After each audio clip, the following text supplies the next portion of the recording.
Kalian tahu nggak? Menurut Agriculture Institute, telur kutu beras dapat berkembang di suhu 25 sampai 35 derajat Celcius. Serius? Terus kalau suhunya dingin? Perkembangannya akan melambat, bahkan bisa menidurkan si telur kutu. Makanya, kondisi penyimpanan juga penting. Terus gimana cara menghambat pertumbuhannya? Yang pertama, pilihlah beras sumo yang maksimal 1 bulan dari tanggal kode produksi, supaya kesegarannya lebih terjaga. Kedua, simpan di tempat yang tertutup rapat dan tidak terlalu panas. Kalau 1 bulan belum habis, bagaimana?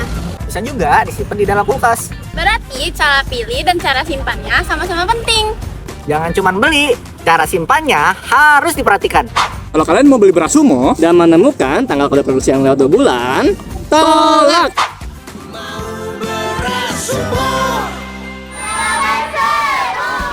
Cipta